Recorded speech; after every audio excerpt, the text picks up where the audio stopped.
6월이 됐습니다. 6월 달은 다른 달과 달리 현충일, 또 6.25 전쟁 등 나라를 위해 희생한 호국 보훈 가족을 많이 생각하는 그런 달이죠. 6.25 전쟁과 관련해 인물을 찾아본다면은 6.25 전쟁과 관련이 깊은 인물을 찾아본다면은 아마도 더글라스 맥아더 장군일 겁니다. 그는 인천 상륙 작전을 성공적으로 완수해 분리했던 전세를 순식간에 역전시키므로 서울을 탈환합니다.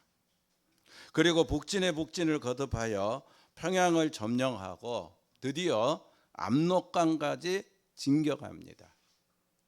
근데 바로 그때 중공군이 개입하죠. 엄청난 인원으로 인해 전술을 펴며 개입하니까 맥아더 장군은 당시 미국 대통령인 트루먼 대통령에게 중국 본토에 원자폭탄 투하를 제의합니다. 전쟁 전문가들은 만약에 그때 맥아더 장군의 말대로 중국 본토에 원자폭탄이 떨어졌다면은 세계 3차 대전이 일어났든지 한국이 통일이 됐든지 여러 가지 의견이 분분하지만 이 일로 인해 맥아더 장군은요, 트루먼 대통령에게 극단적인 반공주의자로 낙인이 찍히고 예편을 하게 됩니다. 그가 마지막 군인으로서 미국 의회에서 수많은 사람들이 지켜보는 가운데 연설을 하게 되는데, 연설 마지막에 아주 유명한 말을 한마디 남기죠. 한번 따라해 봅시다. 노병은 죽지 않고 사라질 뿐이다. 많이 들었던 말 아닙니까? 노병은 죽지 않고 사라질 뿐이다. 일제강점시대 때 우리나라의 독립을 위해 활동한 많은 애국지사들이 있었지만 아마 월남 이상제 선생처럼 일화가 많은 분은 없을 거예요.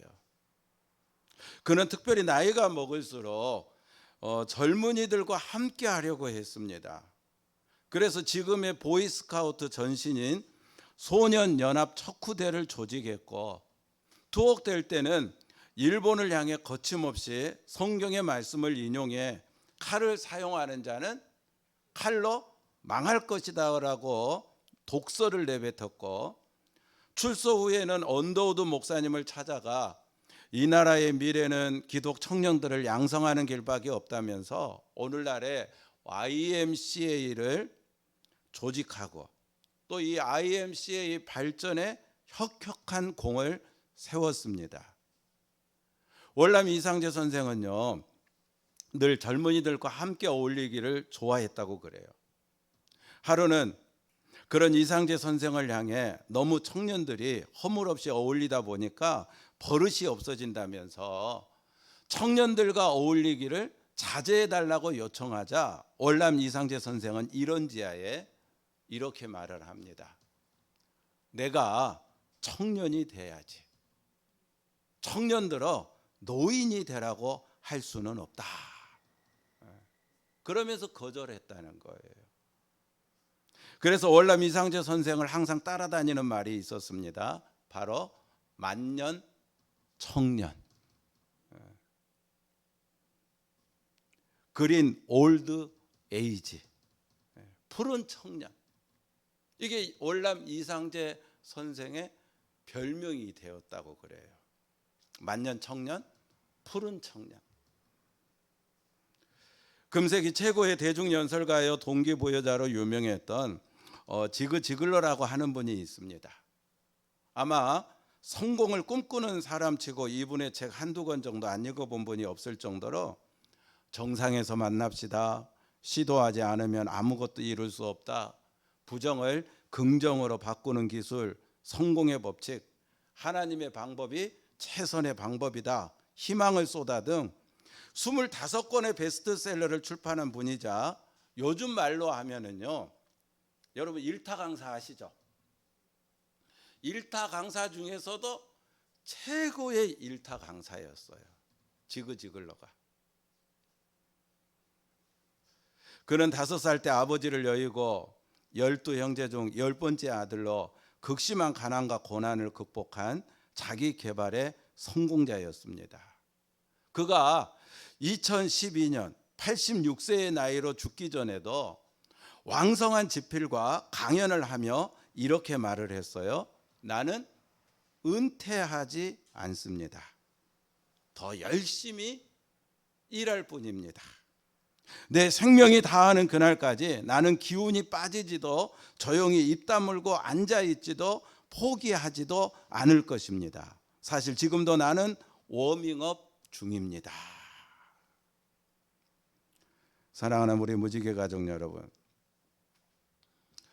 제가 앞에서 예로 든 더글라스 메가더 장군이나 올람 이상재 선생이나 지그지글러나 모두 다 만년 청년 푸른 노인 분들입니다.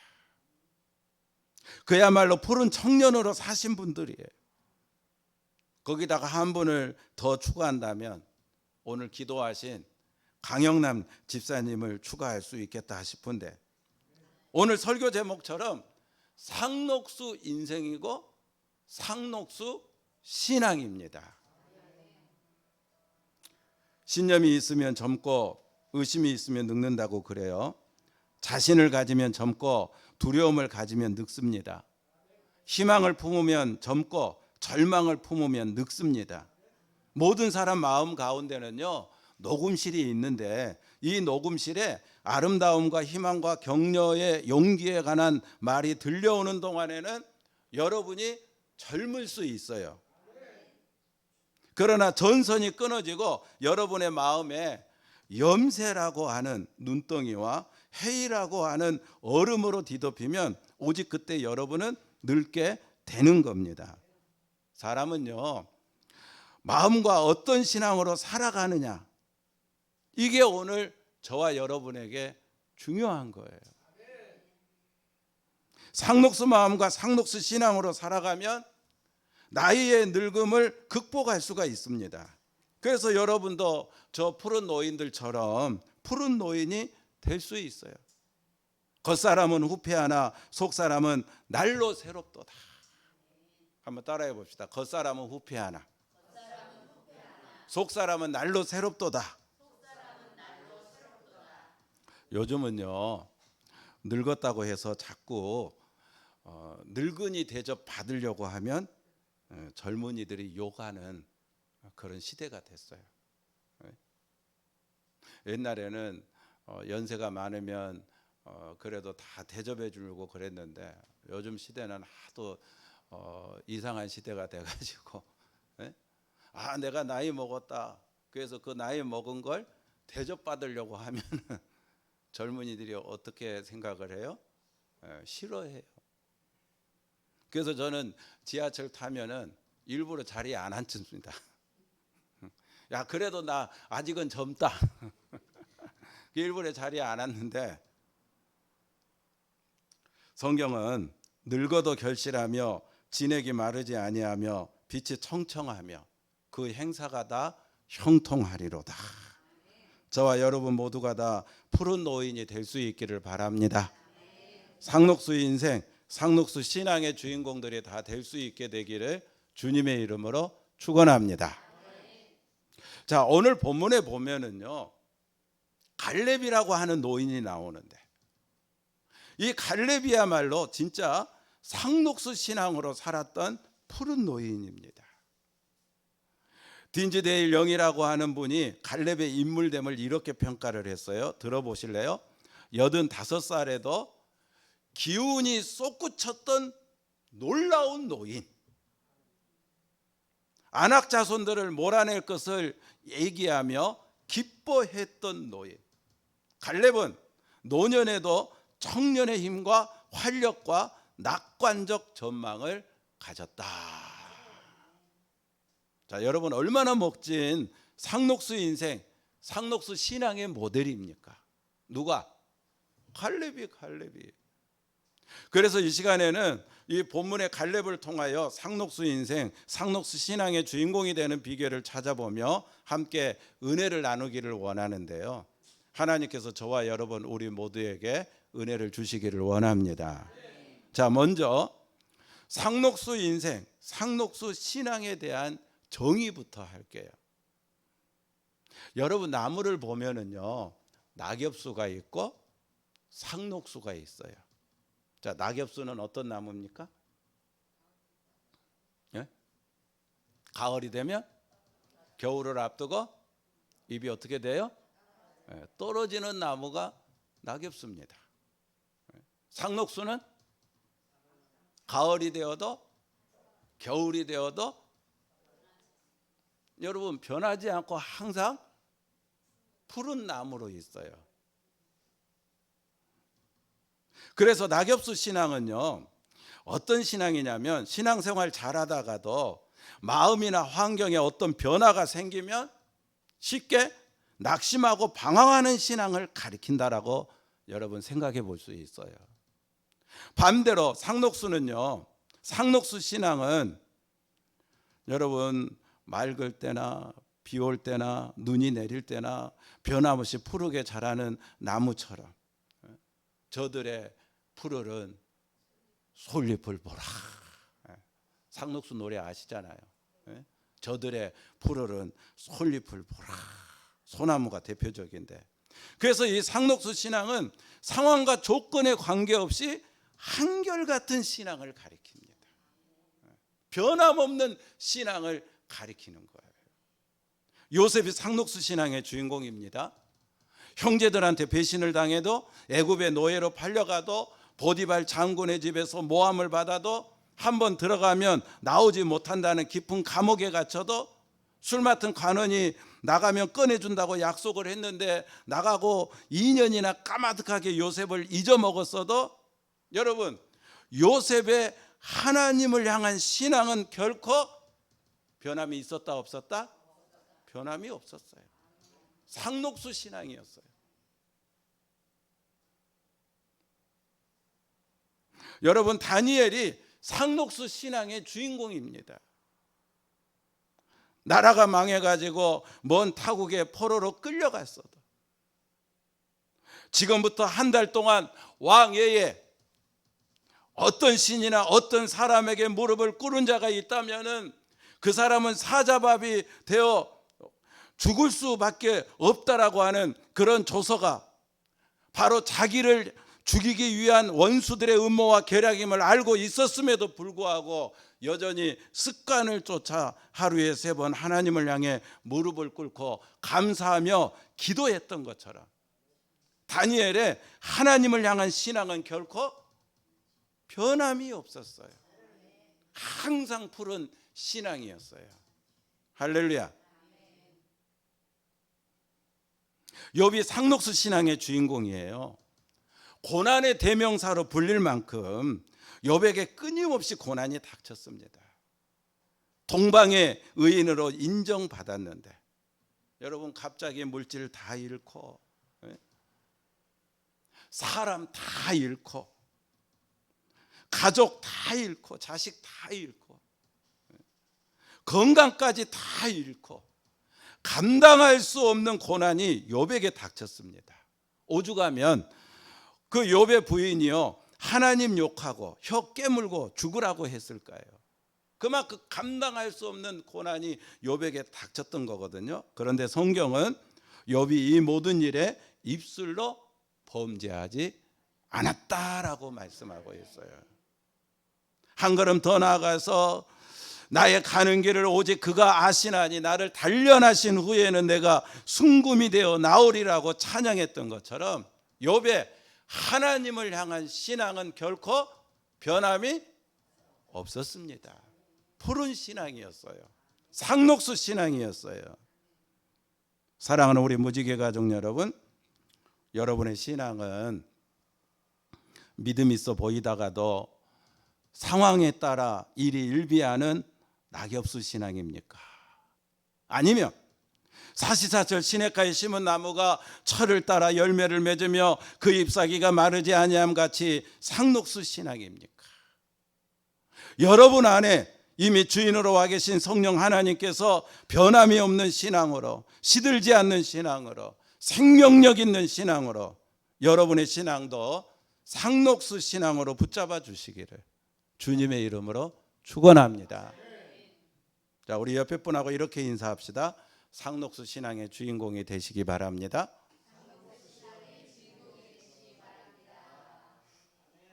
자, 다음으로 그러면 상록수 인생, 상록수 신앙의 비결이 뭘까?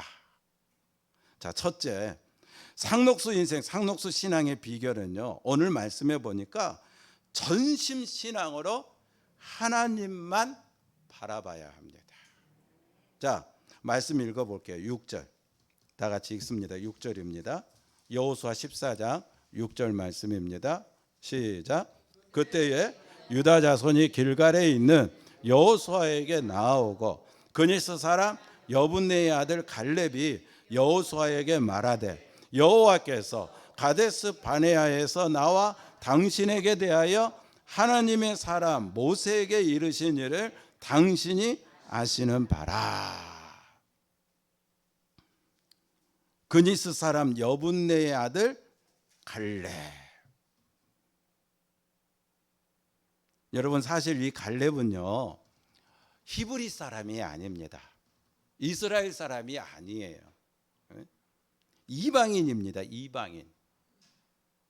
그러니까 뭐 유다 지파 또 뭐 므낫세 지파 그렇게 설명이 안 나오고 그니스 사람 여분네의 아들 갈렙이라고 설명을 하고 있잖아요.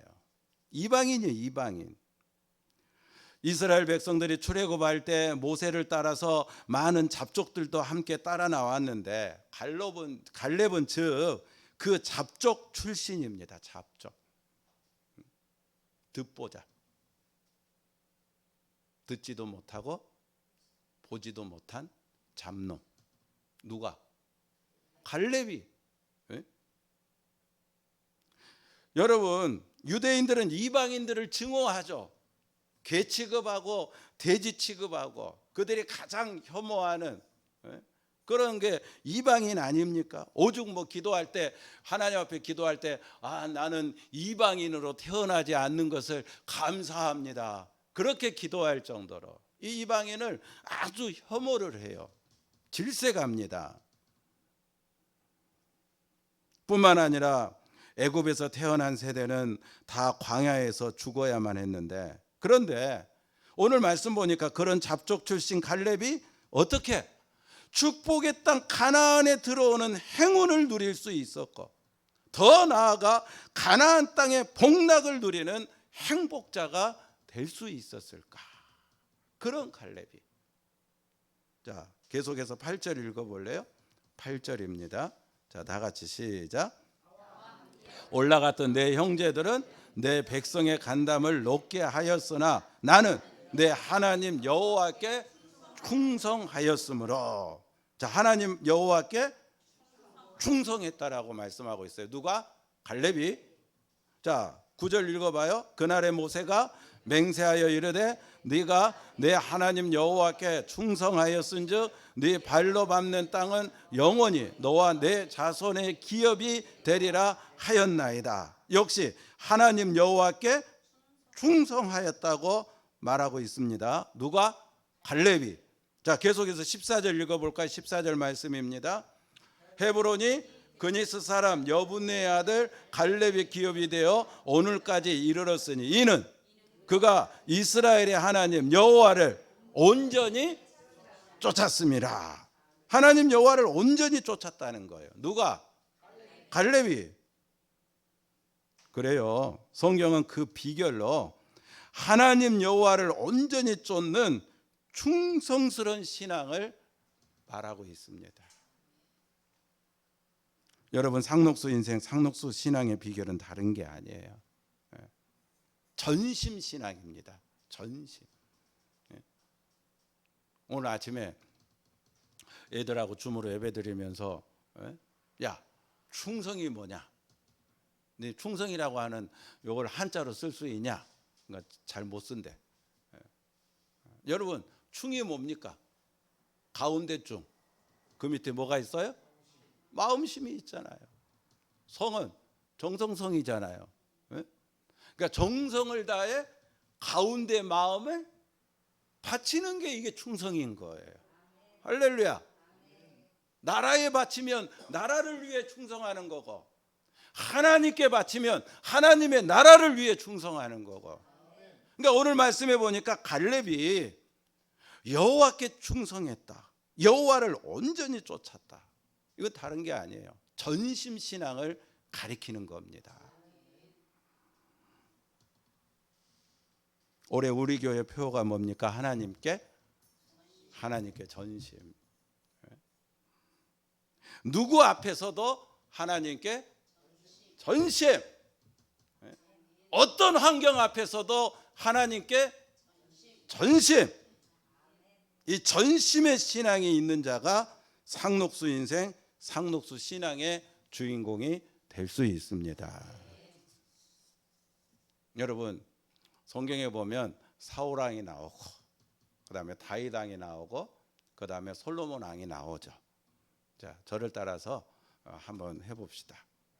자, 이건 면류관입니다. 면류관. 왕을 가리키는 거예요. 그러니까 제가 이제 따라서 해봅시다. 사울은 그 일생을 한마디로 요약하면, 자, 해봅시다. 변심. 마음 어떻게 됐어요? 변했어요. 처음에는 얼마나 겸손했습니까? 얼마나 믿음이 좋았습니까? 그래서 하나님께 인정을 받고 이스라엘의 초대 왕이 됐잖아요. 그러니까 왕이 된 순간 교만이 들어와 가지고 이제 마음이 어떻게 됐어요? 변했어요. 그래서 잘하는 대로 사울과 그의 가문은 멸망을 당하고 맙니다. 다시 사울, 변심. 자, 다윗, 전심. 이거 안 돼? 하트를 만들어. 하트. 아이고, 우리 저기 최인재 집사님 하트가 제일 멋있게 나오네. 하트. 다윗 일생을 봐봐요. 다윗은 부족함에도 늘 하나님께 가운데 마음 드리려고 하는 전심의 신앙이 다윗에게 있었잖아요. 그래서 다윗의 나라가 정말로 하나님께 복을 받아 강대해졌고, 그의 후손을 통하여 예수 그리스도가 이 땅에 오는, 할렐루야. 자, 솔로몬은 뭘까? 솔로몬은 반심. 다시 솔로몬 반심. 여러분, 솔로몬은 왔다 갔다 하잖아요. 성경에 보면은.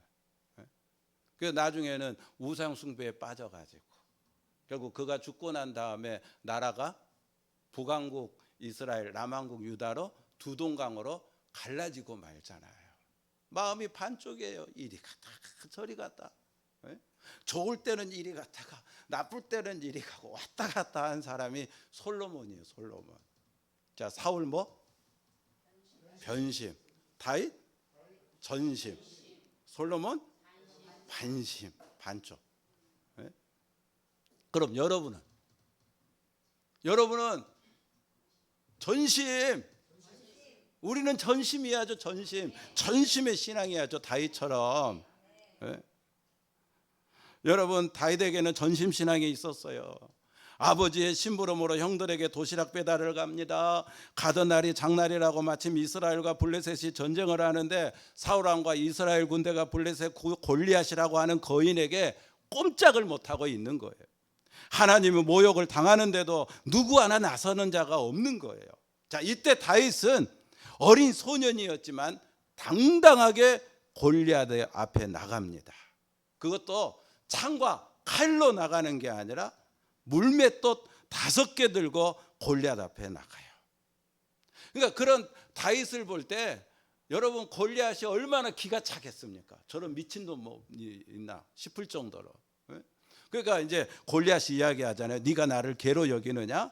그러면서 이제 다윗을 조롱하는데 이때 다윗이 말을 하죠. 그렇다.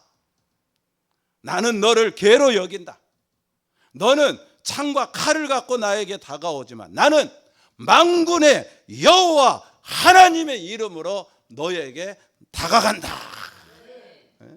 나는 만군의 여호와 하나님의 이름으로. 그러면서 물맷돌 5개 가운데 하나를 이 골리앗을 향해 쏘잖아요. 어떻게 됐습니까? 결과가 누가 이겼어요? 그 자리에서 골리앗이 즉사하고 다윗이 이긴 줄로 믿습니다. 사랑하는 우리 무지개 가족 여러분, 하나님은요 어떤 사람 어떤 환경 앞에서도 두려워하지 않고 하나님만 전심신앙으로 바라본 다윗에게 골리앗을 넘어 사울왕을 넘어 이스라엘의 왕이 되는 상록수 인생이 되게 한 줄로 믿습니다. 그러므로 여러분 앞에 어떤 환경이 있고 어떤 사람이 있고 어떤 문제가 있든지 여러분 그게 문제가 아니에요. 중요한 건 여러분에게 주님만 바라보는 전심의 신앙이 있느냐, 전심의 신앙이 있느냐. 주만 바라보는 이 전심 신앙으로 상록수 인생, 상록수 신앙의 주인공이 되기를 주님의 이름으로 축원합니다. 자, 두 번째 상록수 인생, 상록수 신앙의 비결은요, 오늘 말씀해 보니까 지치지 않는 열정을 품고 살아야 됩니다. 뭘 품고? 열정을 품고 뜨거운 마음이 있어야 돼요. 뜨거운 마음. 자, 10절에서 11절 읽어볼까요? 다 같이 10절에서 11절입니다. 시작. 이제 보소서, 여호와께서 이 말씀을 모세에게 이르신 때로부터 이스라엘이 광야에서 방황한 이 45년 동안을 여호와께서 말씀하신 대로 나를 생존하게 하셨나이다. 오늘 내가 85세로 돼 모세가 나를 보내던 날과 같이 오늘도 내가 여전히 강건하니 내 힘이 그때나 지금이나 같아서 싸움에나 출입에 감당할 수 있으니. 자, 갈렙이 자기 나이 밝히죠. 몇 세래요? 85세랍니다. 날 봐요. 여러분 가운데 갈렙보다 더 나이 먹으신 분 계십니까? 네? 강 집사님이 그래도 이 가운데 최고로 나이를 잡수신 분인데 갈렙보다 나이가 더 많아요? 네? 갈렙은 85세의 고령인데도 불구하고 불타는 가슴으로 여러분 여전히 타오르고 있잖아요. 내 나이 비록 85이지만 오늘날 오히려 강건하니 나의 힘이 그때나 이제나 일반이라 싸움에나 출입에 감당할 수 있도다. 40세 때 이 말을 한 게 아니에요. 85세 때 이 말을 한 거예요. 자, 여러분 생각해 봐요. 상식적으로 45년이 지났어요.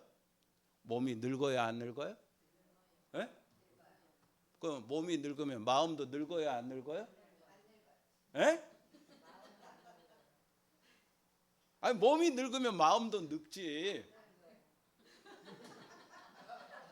이러면 안 되는데.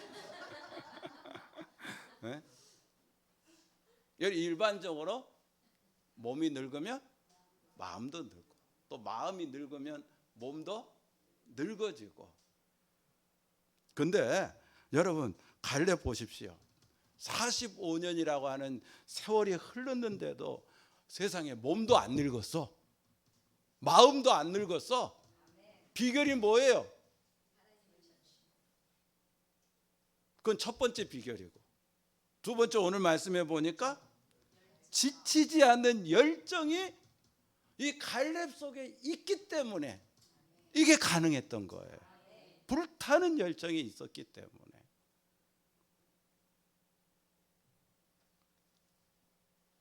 여러분 상록수 인생, 상록수 신앙 계속 말씀드리는데요. 상록수 인생, 상록수 신앙의 본질이 뭐냐면 그래요. 바로 이 지치지 않는 열정입니다. 지치지 않는 열정이야말로 여러분을 상록수 인생, 상록수 신앙으로 살게 하는 동력이 되는 줄로 믿습니다. 사랑하는 우리 무지개 가족 여러분, 아직 나이가 많지 않은데도 젊은 시절의 열정이 식어져 가고 있지는 않습니까? 헌신의 열정이 감퇴하고 있지는 않습니까? 혹시 미온적인 의무감이나 게으름으로 퇴보하고 있지는 않습니까? 여러분이 전혀 눈치채지 못하는 사이에 처음 사랑과 처음 열정을 잃어가고 있지는 않으십니까? 모든 스포츠가 다 열정이 있는 스포츠지만 저는요, 이 축구를 보면은 이 축구야말로 정말 열정이 있는 스포츠인 것 같아요. 지금 아르헨티나에서 20세 이하 월드컵이 열리고 있죠. 우리나라 팀이 8강에 올라갔잖아요. 20세 이하 청소년 팀 월드컵에서 8강. 연거푸 8강에 오른 나라는요, 아시아에서 우리나라밖에 없대요. 대단한 거잖아요. 그런데 이 20세 이하 청소년 이 대표팀을 이끌고 있는 감독이 누군지 아십니까? 여기 축구하면 강인한 집사님이시잖아요. 김은중 감독이잖아요. 김은중. 이 김은중 감독은요, 고등학교 중퇴한 사람입니다. 그러니까 돈이 없어요. 가난해요. 집안이 그렇게 유복하지 않아요. 여러분, 소위 이 스포츠의 인류 선수가 되려면은요, 잘 알잖아요. 그 유명한 라인을 타야 된다고. 그 라인을 타지 못하면은요, 무슨 기술이 있어도 그게 잘 대성 스타가 되기가 어렵다고 하잖아요. 근데 이 김은중 감독은요, 그 라인을 탈 수가 없어요. 너무 가난하니까 엄청난 돈을 갖다 바쳐야 그 유명 라인을 타고 소위 뭐 유명 대학교 들어가고 또 유명 무슨 클럽 들어가 가지고 유명 선수가 되고 그런 어떤 길을 걷게 되는데, 더구나 이 김은중 감독은요, 한쪽 눈이 실명입니다. 보지를 못해요. 한쪽 눈으로 경기를 뛰는 거예요. 그런데 이 김은중 선수가 선수 시절에 정말 레전드로 대전팀을 우승으로 이끈 최하위 대전팀이었는데 우승으로 이끈 레전드 선수가 되거든요. 그리고 그 후에 계속해서 이제 승승장구하다가 이제 청소년 대표팀을 맡고 있는 감독까지 되게 했는데, 여러분, 최악의 조건이에요. 그런 그가 어떻게 최고의 상황에 올라갈 수 있었을까? 바로 그에게 뭐가 있었기 때문에? 그렇죠. 지치지 않는 열정이 있었기 때문에. 그만두고 싶을 때가 얼마나 많았겠어요. 사업을 하다 보면은. 우리도 신앙생활 하다 보면은 이런 걸로 저런 걸로 그만두고 싶을 때가 얼마나 많습니까?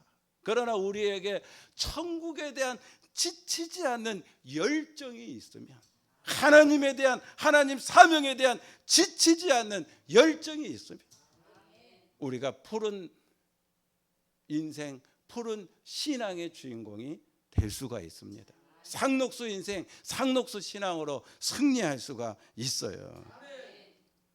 사랑하는 우리 무지개 가족 여러분, 성령 충만한 사람들은 교회 봉사에 결코 은퇴라고 하는 정년이 없습니다. 뭐 세상에는 은퇴 이런 정년이 정해져 있어 가지고 마음은 있어도 어쩔 수 없이 은퇴하고 그래야 되지만, 교회 봉사는 정년이 있다 없다? 지치지 않는 열정을 품고 주님 앞에 서는 그날까지 여러분 주신 사명, 맡긴 사명 감당하며 승리할 수 있는 상록수 인생, 상록수 신앙의 주인공이 되시기를 주님의 이름으로 축원합니다. 시간이 없어 결론을 맺을게요. 자, 혹시요, 추사 김정희의 세안도라고 하는 그림을 아십니까? 내가 오늘 아침에 학생들한테 물어, 야, 너네 추사 김정희 아냐? 모른대. 학교에서 안 배우냐? 안 가르친대. 안 배웠대, 학교. 나는 추사 김정희는 너무나도 유명한 그 사람이라 배운 기억이 나는데 요즘에는 학교에서 안 가르친대. 여러분 물어볼게. 추사 김정희는 아십니까? 예? 그가 그린 세안도라고 하는 그림은 알아요? 예? 국보 여러분 180호거든요. 예? 그 모른다니까 물어볼 수도 없네. 세안도에 그 나무가 몇 그루 그려져 있는지 알아요? 예? 예? 세안도에 그려져 있는 나무는 무슨 나무인지 아십니까? 예? 예. 정말 그 여백의 미 극치를 보여주는 그림인데, 추사 김정희가 이 세안도를 제주도로 유배를 가가지고 그 제주도에서 이 그림을 그려서 친한 친구에게 보내준 그림이거든요. 근데 이 세안도 이름 그대로 세안, 설 전에 한 추움. 그러니까 설 전에 여러분 엄청나게 춥잖아요. 예? 소환 대한처럼. 예?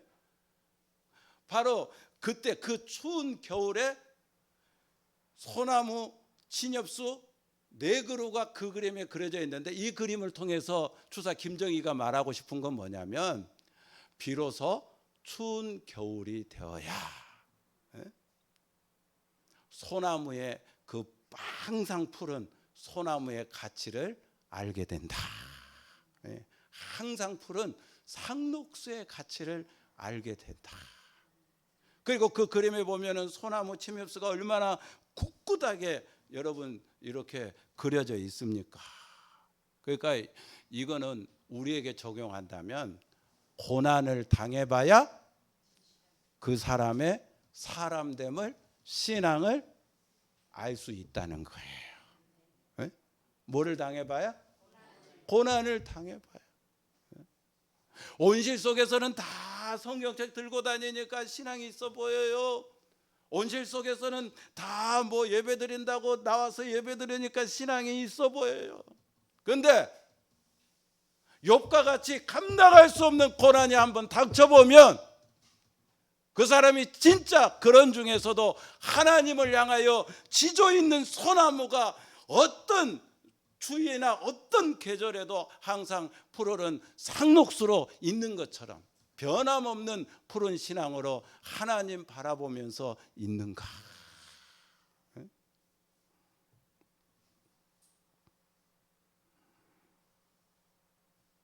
저는 저와 여러분이 변함없이 정말 신앙을 유지할 수 있었으면 좋겠어요. 상록수 신앙, 상록수 인생의 주인공이 될 수 있었으면 좋겠어요. 그거 어떻게 하면 돼요? 네? 요한복음 6장에 보면은요, 이건 꼭 기억했으면 좋겠어요. 예수님께서 보리떡 5개하고 물고기 2마리로 5천 명을 먹이는 기적이 나오거든요. 요한복음 6장을 읽어보면은. 그러니까 사람들이 예수님이 이 엄청난 기적, 사복음서에 다 기록될 정도로 오병이어의 기적은 예수님의 기적 가운데 최고의 기적입니다. 그러니까 사람들이 이 놀라운 기적을 통해, 거기 모여든 사람들은 다 배가 고픈 사람들이거든요. 하루 한 끼 벌어 일해서 먹어야 살 수 있는 그런 가난한 사람들이거든요.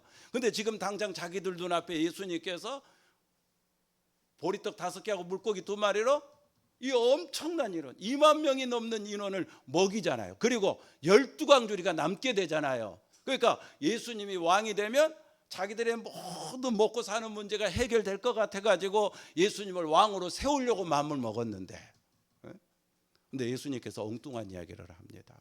갑자기 하늘의 떡을 이야기해요. 영생의 떡을 이야기해요. 생명의 떡을 이야기해요. 그러니까 거기에 모여 있는 사람들이 하늘의 떡이 뭐야? 우리들은 지금 당장 먹고 살 세상의 떡이 필요한 자들인데, 영생의 떡은 뭐야? 그러면서 예수님이 하신 말씀을 이해하지 못하고 막 떠나가요. 수천 명이 떠나가요. 또 예수님이 나는 하늘에서 내려온 생명의 떡이다. 그러니까 이런 미친 사람 봤나? 어떻게 하늘에서 떡이 내려오나? 그리고 무슨 자기가 하늘에서 내려온 생명의 떡이라니? 그러면서 또 수천 명이 예수님을 다 떠나갑니다. 다 떠나가고 제자들만 남아 있어요. 자, 그때 예수님이 제자들에게 한마디 묻습니다. 너도 가려느냐? 제자들에게 물어요. 2만 명이 다 가고 이제 니네들만 남았는데 12제자한테 물어요. 너도 가려느냐? 그러니까 그때 나서기 좋아하는 베드로가 한마디 대답합니다. 주여, 영생의 말씀이 여기 있사오매 우리가 누구에게로 가오리까? 우리는 주님이 하나님의 아들이신 줄 알았사옵나이다. 할렐루야. 여러분, 우리가 살다 보면은요, 상록수 인생의 위기가 찾아올 때가 있어요. 상록수 신앙의 위기가 찾아올 때가 있어요. 목구멍이 포도청이라고 당장 눈앞에 해결될 문제가 있는데, 먹고 사는 중요한 세상의 문제가 있는데, 그때 마귀가 내게 절 한 번만 해라, 그러면 내가 천하 만국의 영광을 너에게 주리라. 나는 갈 것 같아. 절할 것 같아. 당장 내 앞에 이런 엄청난 문제가 이거 해결될 문제인데 나는 그냥 절 한 번 하면 해결될 것 같으니까 할 것 같아. 그러면 상록수 인생, 상록수 신앙은 거기서 무너지고 멈추는 거잖아요. 우리가 살다 보면 여러분 그런 위기가 와요, 안 와요? 다 와요. 목구멍이 포도청이라고.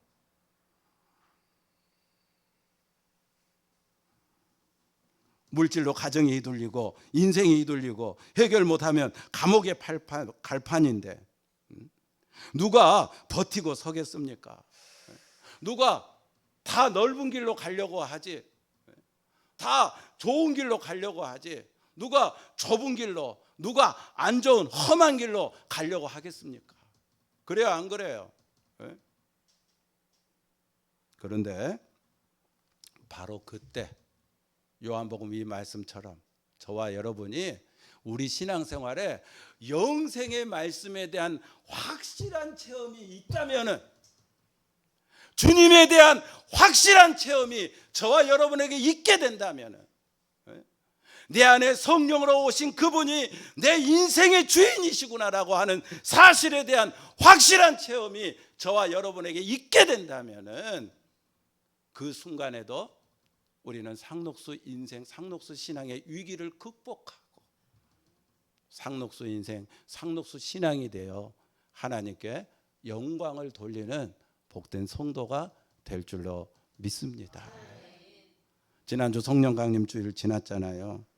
지금은 내 안에 나를 돕기 위해 오신 성령님과 함께 동행하는 기간인데, 사랑하는 우리 무지개 가족 여러분, 성령의 기름 부으심을 힘입고 상록수 인생, 상록수 신앙의 주인공들이 다 되시기를 주님의 이름으로 축원합니다.